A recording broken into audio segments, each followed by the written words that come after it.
He crossed an ocean as a prisoner, expecting loss, fear, and confinement. But what slowly formed around him was something else entirely, something quieter and more dangerous to his old identity, because it felt like a life he was never meant to live. When he arrived in the United States, nothing in his expectations aligned with what he encountered, because his mental image of captivity had been built from fear, propaganda, and stories of brutality, all of which prepared him for deprivation, hostility, and constant threat, not for order, structure, and an unfamiliar form of stability that did not resemble the world he had imagined. The transition from transport to camp did not feel like entering chaos, but like entering a system, one that was controlled, organized, and strangely calm, where daily life followed predictable patterns instead of constant tension. The camp itself did not feel like a battlefield extension, but like an isolated world with its own rules, rhythms, and routines, where time moved according to schedules rather than fear, and where control was expressed through structure rather than violence. Guards were present, but they were distant, procedural, and impersonal, enforcing order without spectacle or cruelty, creating an environment where authority felt administrative rather than threatening. He quickly learned the rhythm of the place, not because he was forced to adapt, but because the structure of daily life made adaptation automatic, as meals, work details, roll calls, and rest periods created a predictable cycle that replaced uncertainty with repetition. Days became measurable, not by danger, but by routine, and time became something that could be followed instead of feared. The physical environment shaped his perception more than ideology ever had, as wooden barracks, open yards, distant fences, and controlled movement corridors formed a landscape that was restrictive but stable, confining but coherent. The camp did not feel chaotic, and it did not feel collapsing, which made it psychologically different from the destruction he had left behind in Europe, where instability and unpredictability had become normal. Work assignments introduced a different form of reality, one where effort was structured, tasks were defined, and productivity mattered more than punishment, creating a daily experience that felt closer to labor than to suffering. The act of working did not feel like humiliation, but like participation in a system that valued order and output, which slowly altered his perception of what captivity meant in practice. Food, shelter, and medical care were not luxurious, but they were consistent, creating a baseline of physical stability that removed the constant survival anxiety he had expected to live under. Hunger was not constant, fear was not daily, and chaos was not the dominant force of existence, which quietly reshaped his emotional expectations. What unsettled him most was not kindness, but normality, because normality made the situation harder to define psychologically, blurring the line between imprisonment and structured living. The camp was clearly a place of confinement, yet did not produce the psychological environment he had prepared himself to endure, creating an internal contradiction that his mind struggled to resolve.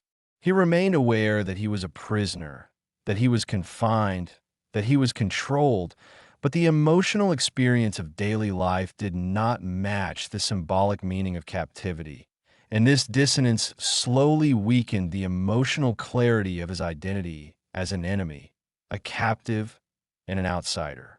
Instead, he began to experience himself as a person inside a system rather than a man inside a war.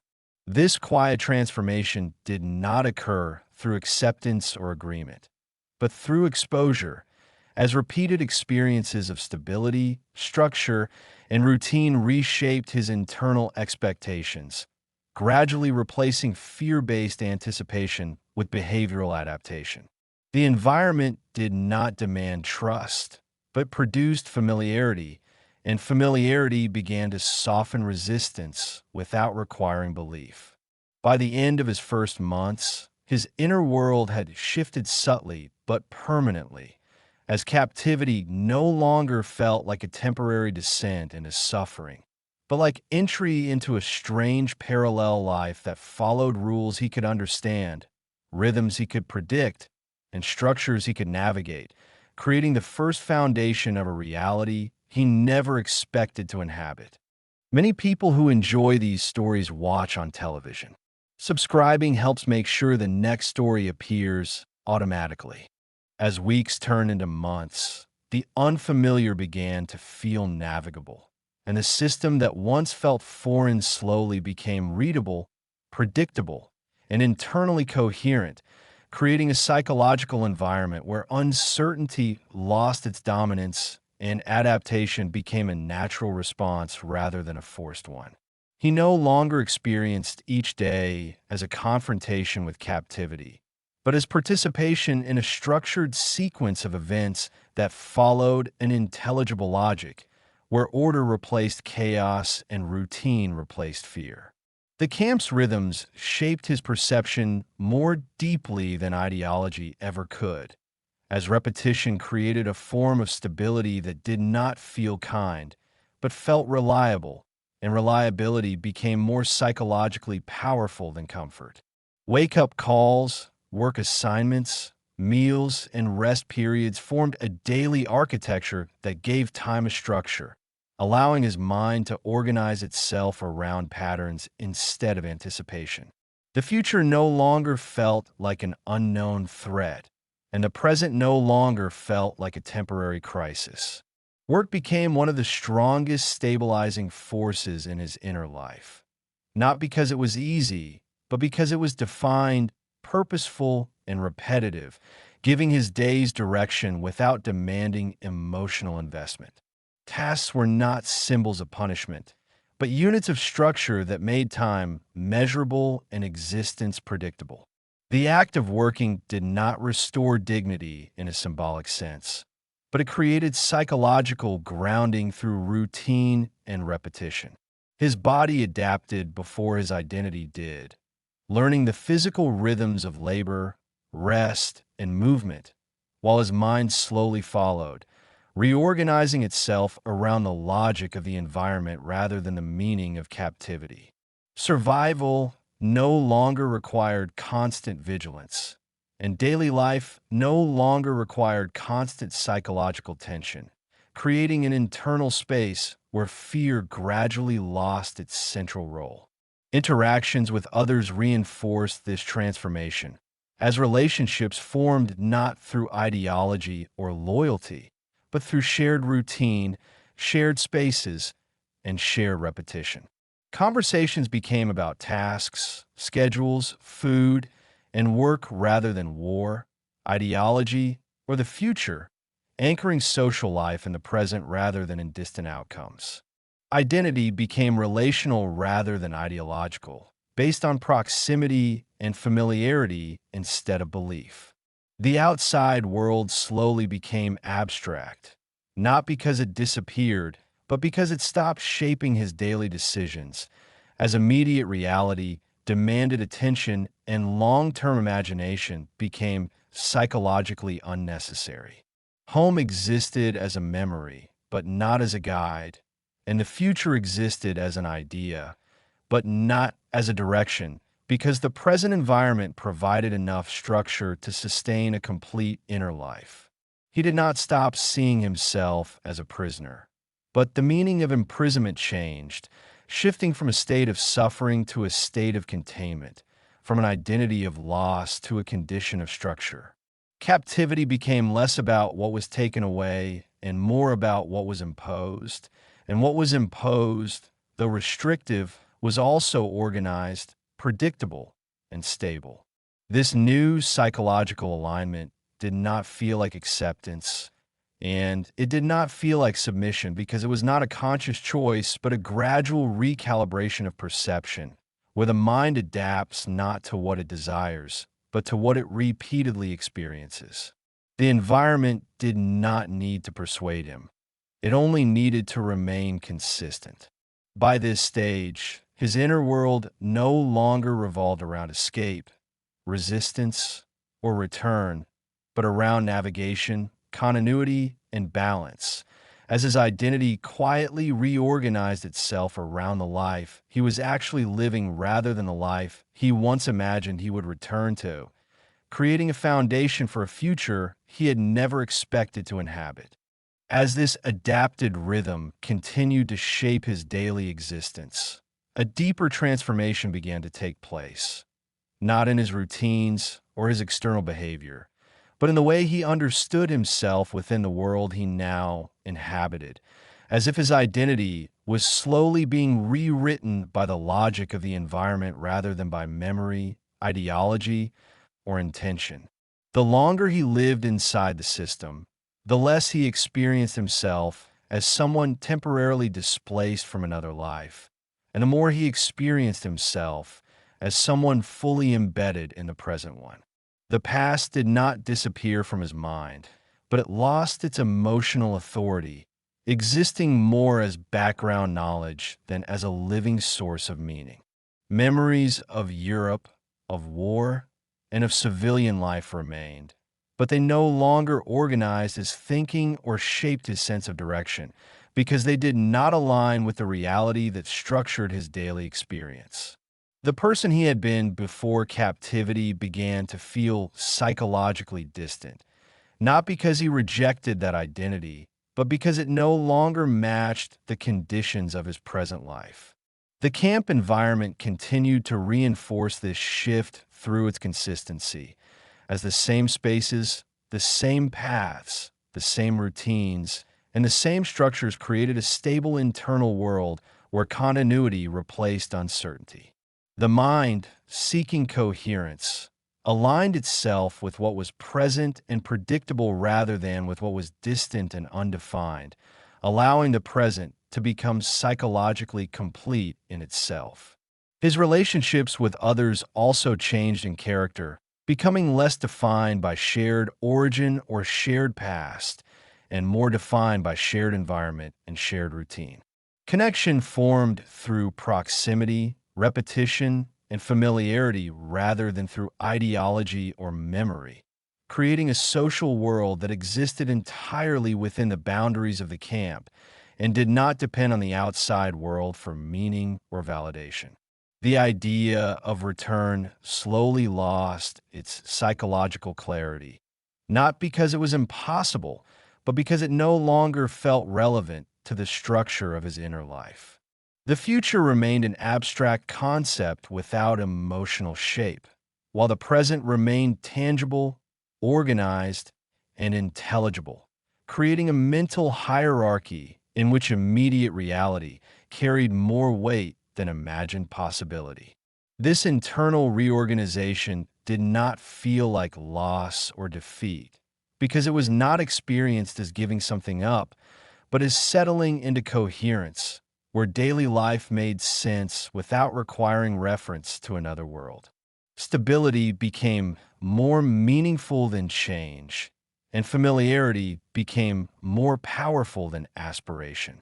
His sense of self became increasingly grounded in presence rather than projection, in continuity rather than transformation, and in adaptation rather than resistance. The identity of prisoner lost its emotional charge and became a functional condition rather than a defining symbol, as the structure of daily life replaced symbolic meaning with lived reality. In this stage of transformation, captivity no longer felt like a temporary interruption of life, but like a parallel existence with its own logic, its own rhythm, and its own form of meaning, creating a psychological world that did not depend on escape, return, or reintegration to feel complete. What had begun as forced adjustment had become internal alignment, not through agreement or acceptance, but through long-term exposure to a system that rewarded stability, predictability, and adaptation, allowing a new version of life to form that he had never expected, not as a replacement for his old life, but as a reality that slowly took its place in his inner world. As this new internal alignment deepened, The boundary between captivity and ordinary existence continued to blur in his perception, not because the camp had changed, but because his mind had adapted so completely to its structure that the environment no longer felt like an interruption of life, but like the place where life itself was unfolding. The routines that once marked imprisonment now simply mark time, and the rules that once symbolized control now simply organize daily existence, creating a psychological world where structure replaced conflict and continuity replaced disruption. The camp's physical space became fully integrated into his sense of normality, as the barracks, work areas, paths, and communal spaces formed a familiar landscape that his mind no longer read as foreign or hostile, but as known and navigable.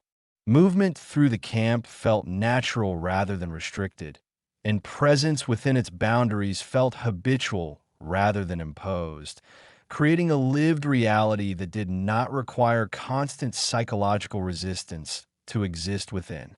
His attention became increasingly focused on immediate details rather than distant meanings, on the tasks of the day rather than the purpose of captivity, and on the rhythm of routine rather than the idea of freedom. As if the mind had learned to survive not by escaping the system, but by aligning with its internal logic. Daily life became about functioning, not about waiting, and about continuity, not about transition. The outside world, which once carried emotional weight and symbolic importance, continued to fade into abstraction, not because it had lost value, but because it had lost relevance to his daily experience. America became the world he lived in, not as a nation or an idea, but as a physical environment of work, structure, and routine, while Europe became a distant concept that no longer shaped his perception of reality. Social life within the camp reinforced this transformation, as relationships were built through repetition, proximity, and shared routine rather than shared history or shared future, creating a contained social world that existed independently of any imagined life beyond the fences. Belonging did not come from ideology or origin, but from familiarity and shared experience within the same structured environment.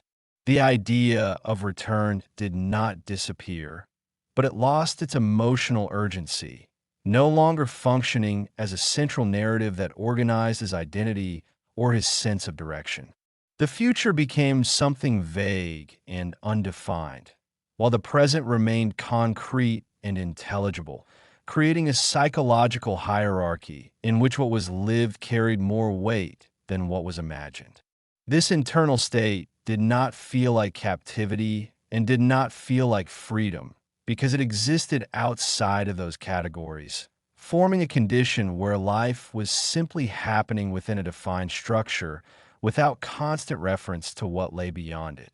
The mind no longer evaluated the environment in terms of loss or gain, but in terms of stability and coherence. By this stage, his life inside the camp no longer felt temporary in a psychological sense, even if it remained temporary in reality, because the internal experience of existence had reorganized itself around presence rather than expectation and around routine rather than projection. The world he inhabited felt complete enough to live within, even if it was not complete in any external sense. In this phase of transformation, captivity had lost its symbolic power and become simply the context of life, allowing a quiet, stable internal reality to form in which identity, meaning, and daily existence no longer depended on escape, return, or reinvention, but on continuity, adaptation, and the lived rhythm of the present moment. As this internal world became more settled and coherent, the life he lived inside the camp no longer felt like a temporary condition suspended between two realities, but like a complete psychological environment that no longer depended on comparison with the past or projection into the future in order to feel meaningful. The structure that once defined captivity now defined existence, and the routines that once symbolized control now functioned simply as the framework through which daily life moved forward with clarity, order, and predictability. The idea of another life beyond the camp still existed as information, but not as direction, because it no longer shaped his attention, his choices, or his sense of purpose. Europe remained a place he remembered, not a place he oriented himself toward, and the future remained a concept he understood, not a reality he prepared for. His inner world no longer revolved around departure, return, or reintegration, but around continuity, balance, and the maintenance of a stable daily existence. The present became psychologically sufficient in itself, providing structure, rhythm, and meaning through repetition rather than aspiration, and through familiarity rather than hope. Each day followed the next without internal tension between what was and what might be, because the mind no longer required transformation in order to feel complete. Life became something to be lived, not something to be escaped, delayed, or awaited. Other prisoners still carried the idea of return as a central reference point in their inner lives, organizing their identities around future reintegration and imagined homes. But for him, those narratives no longer resonated because his psychological reality no longer operated within a framework of movement and change. Their anticipation existed around him, but not within him, passing through his environment without reshaping his internal world. His sense of self became increasingly defined by presence rather than projection, by routine rather than aspiration, and by continuity rather than transition. Identity no longer depended on who he had been or who he might become, but on who he was within the structure of daily life he inhabited. The labels of prisoner, soldier, and foreigner lost their emotional force, becoming contextual facts rather than defining identities. This internal condition did not feel like loss and did not feel like surrender, because it was not experienced as giving something up, but as settling into coherence, where existence made sense without the need for distant meaning. The absence of longing did not create emptiness, and the absence of ambition did not create despair, because stability itself had become a source of psychological balance. Remaining was no longer a choice, and leaving was no longer a goal, because both concepts had lost their authority over his inner world. The camp did not become a place of belonging, and the outside world did not become a place of rejection, because neither held emotional dominance over his identity. Instead, his life existed in a contained psychological space where meaning came from order, identity came from routine, and stability came from continuity. In this final stage of transformation, the life he never expected to live had become the only life that felt psychologically real, not through desire, not through agreement, and not through acceptance, but through adaptation, repetition, and the quiet power of a structured world that reshaped his inner reality until it no longer required escape, return, or reinvention in order to feel complete. In the end, the life he had never expected to live did not arrive through choice, desire, or intention, but through quiet psychological adaptation to a world that became stable, predictable, and internally coherent. What changed was not the camp itself, but the structure of his inner world, as meaning slowly shifted from memory to presence, from projection to routine, and from imagined futures to lived reality. This was not a story of forgetting his past or rejecting his home, but a story of how the human mind reorganizes itself around what is real, available, and constant, allowing daily life to become sufficient without reference to what lies beyond it. The future did not disappear, but it lost its power to define identity, and the past did not vanish, but it lost its authority over meaning. He did not find freedom in captivity, and he did not find captivity in freedom, but he found a form of psychological balance where life no longer required escape, return, or reinvention in order to feel whole. In this quiet transformation, captivity reshaped not only where he lived, but how he understood existence itself, until the life he never expected to live became the only life his mind truly recognized as real. Thank you for spending this time here. If these quiet, true World War II stories matter to you, subscribing helps this channel continue.